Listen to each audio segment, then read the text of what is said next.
ഈ യാത്രയിൽ അത്ഭുതപ്പെടുത്തിയ മറ്റൊരു കാഴ്ച എന്ന് പറയുന്നത് ശരിക്കും നമ്മുടെ സർക്കാർ ആശുപത്രികളുടെ ഒരു വികസനമാണ് കേട്ടോ.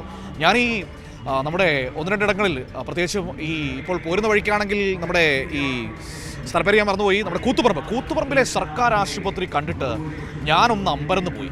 അതുപോലെ തന്നെ നൂൽപ്പുഴയിലെ സർക്കാർ ആശുപത്രി, ഇതൊക്കെ എന്താണെന്ന് ഇങ്ങനെ അന്തം വിട്ട് നിൽക്കേണ്ടി വന്നു. കാരണം പ്രൈവറ്റ് ഹോസ്പിറ്റൽസിനെ വെല്ലുന്ന സൗകര്യങ്ങളാണെന്നേ ഒരുക്കിയിരിക്കുന്നത്. ചെറിയ ചെറിയ പോരായ്മകൾ എല്ലായിടത്തും ഉണ്ടാകും. ഇത്രയും വലിയൊരു സംവിധാനമല്ലേ.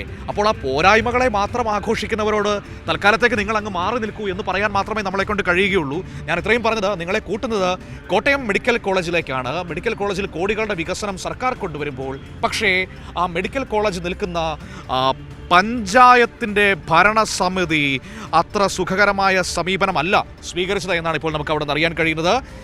അതുകൊണ്ട് തന്നെ ആ പഞ്ചായത്തിലെ വികസന മുരടിപ്പ് പറഞ്ഞുകൊണ്ട് ആർപ്പൂക്കര പഞ്ചായത്തിൻ്റെ ഭരണം തിരിച്ചുപിടിക്കാനുള്ള ശ്രമത്തിലാണ് LDF.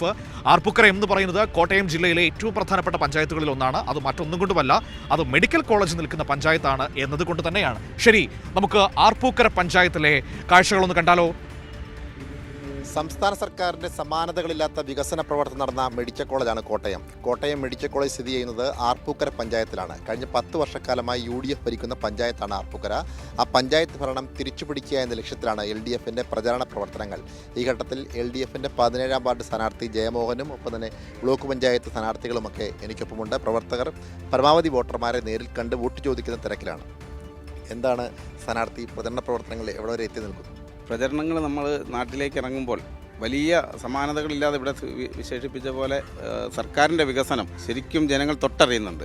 അതിൻ്റെ ഒരു ഇമ്പാക്റ്റ് ജനങ്ങളിൽ നിന്ന് നമ്മളിലേക്കുണ്ട്. ഒരു നെഗറ്റീവും ഇല്ലാത്ത ഒരു സർക്കാർ, അത് വളരെ പ്രധാനമാണ്. കാരണം ഭരിച്ചുകൊണ്ടിരിക്കുന്ന സർക്കാരിനെതിരെ നെഗറ്റീവ് ഇമ്പാക്റ്റ് ഉണ്ടാകുക എന്ന് പറഞ്ഞാൽ സമൂഹത്തിൽ അത് വലിയൊരു ചലനമാണ്. അങ്ങനെ ഒരു നെഗറ്റീവ് ഒന്നും ആളുകൾക്കിടയിൽ എത്തുമെന്ന് മാത്രമല്ല, വികസനങ്ങളെക്കുറിച്ച് ശരിക്കും ആളുകൾ ബോധവാന്മാരാണ്.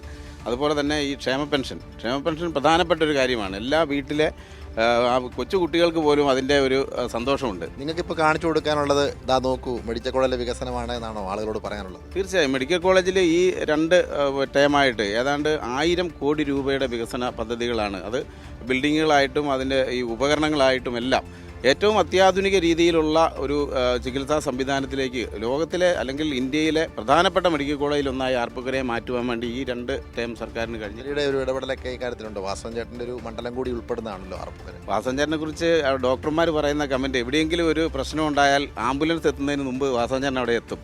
എന്നിട്ട് അവിടെ എന്തെങ്കിലും ഒരു ചികിത്സയുടെ കുറവുണ്ടായാൽ ആ എക്യുപ്മെൻറ്റ്സ് എന്താണ് വേണ്ടതെന്ന് ചോദിച്ചാൽ അടുത്ത ദിവസം തന്നെ ആ എക്യുപ്മെൻറ്റ്സ് അവിടെ കൊണ്ടുവരും.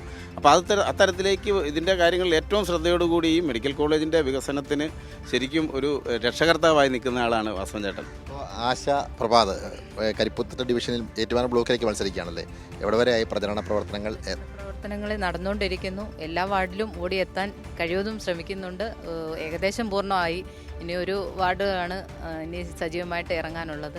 തീർച്ചയായിട്ടും നല്ലൊരു ഭരണം നമ്മുടെ അനുകൂല സ്ഥിതിയിലുള്ള സമയത്ത് നമുക്ക് തീർച്ചയായിട്ടും വിജയിക്കാൻ സാധിക്കുമെന്ന് തന്നെയാണ് ഈ അവസരത്തിൽ പറയാനുള്ളത്. 17ാം വാർഡ് എന്ന് പറയപ്പെടുന്നത് UDFിൻ്റെ സിറ്റിംഗ് സീറ്റാണ്. അത് നിങ്ങൾ തിരിച്ചു പിടിക്കുമെന്നുള്ള ആത്മവിശ്വാസത്തിലാണോ? ഇത്തവണ തീർച്ചയായും ഈ 17ാം വാർഡ് നമ്മൾ തിരിച്ചു പിടിക്കും. കാരണം ഞങ്ങളുടെ കുടുംബ യോഗങ്ങളടക്കം ഇപ്പം നടന്നുകൊണ്ടിരിക്കുകയാണ്. അപ്പോൾ കുടുംബയോഗങ്ങളിലൊക്കെ മുൻകാലങ്ങളില്ലാത്ത ഒരു ആവേശം ആളുകൾക്ക് വരുവാനും അതിൽ പങ്കെടുക്കുവാനും പ്രത്യേകിച്ച് ക്ഷേമ പെൻഷൻ കിട്ടിയ ആ ഒരു സന്തോഷം ജനങ്ങളുടെ മുഖത്ത് നമുക്ക് തിരിച്ചറിയുവാൻ സാധിക്കുന്നുണ്ട്. അതൊക്കെ തന്നെ തിരഞ്ഞെടുപ്പിൽ വളരെ വലിയ ഗുണം LDFിന് ഉണ്ടാക്കും. LDFിൻ്റെ സ്ഥാനാർത്ഥികൾ വിജയിക്കും എന്നുള്ള കാര്യത്തിൽ ഞങ്ങൾക്ക് യാതൊരുവിധ തർക്കവുമില്ല. SFയുടെ സംസ്ഥാന കമ്മിറ്റി അംഗം കൂടി ഈ വാർഡിലെ സാന്നിധ്യമാണ്. ഈ തെരഞ്ഞെടുപ്പ് പ്രചരണ രംഗത്ത് സജീവമാണോ? എങ്ങനെയാണ് പേര്? സജീവമായിട്ട് വാർഡിൽ നിൽക്കുന്നുണ്ട്. പ്രവർത്തനത്തിൻ്റെ ഭാഗമായിട്ട് നമ്മളിപ്പോൾ 3-4 തവണ സ്ക്വാഡ് പ്രവർത്തനങ്ങളുടെ ഭാഗമായിട്ടൊക്കെ വീട് കയറി വളരെ പോസിറ്റീവായിട്ടുള്ള പ്രതികരണമാണ്. പ്രത്യേകിച്ച് യുവാക്കളുടെ ഭാഗത്തുനിന്ന് ഇപ്പോൾ ക്ഷേമ പെൻഷനുകൾക്ക് പുറമെ കണക്റ്റ് വർക്ക് എന്ന പേരിൽ യുവാക്കൾക്ക്, സ്ത്രീകൾക്കൊക്കെ പെൻഷൻ ഏർപ്പെടുത്തിയത് വളരെ സന്തോഷത്തോടു കൂടി തന്നെയാണ് ജനങ്ങൾ ഏറ്റെടുത്തിട്ടുള്ളത്. നികിത ഈ കുടുംബയോഗങ്ങളിലൊക്കെ പങ്കെടുത്തുകൊണ്ട് ഈ കാര്യങ്ങളൊക്കെ കൃത്യമായി അവതരിപ്പിക്കുന്നുണ്ടോ? ഉണ്ട്. കുടുംബയോഗത്തിലെ പ്രധാന പ്രാസംഗികയാണ്. ശരിയാണോ പറഞ്ഞത്? കുടുംബയോഗങ്ങളിലും വീടുകളിലും എല്ലാം നമ്മൾ ഇത്തരം കാര്യങ്ങളെല്ലാം പറഞ്ഞു വെക്കാറുണ്ട്. അപ്പം നമ്മളെക്കാൾ അധികം സന്തോഷത്തോടു കൂടി തന്നെയാണ് ജനങ്ങൾ അത് കണ്ടുപോകുന്നതും സ്വീകരിക്കുന്നതും ഏറ്റെടുക്കുന്നതും. എന്തായാലും ആർപ്പൂക്കര പഞ്ചായത്തിൽ പ്രചരണ പ്രവർത്തനങ്ങൾ ആവേശത്തിലാണ്. അതുകൊണ്ട് തന്നെ ആർപ്പൂക്കര തിരിച്ചുപിടിക്കാൻ കഴിയുമെന്നുള്ള ശുഭാപ്തി വിശ്വാസത്തിലാണ് LDF പ്രവർത്തകരുള്ളത്. സാംജിത്ത് ആർപ്പൂക്കരയ്ക്കൊപ്പം സനോജ് സുരേന്ദ്രൻ, കൈരളി ന്യൂസ്, കോട്ടയം.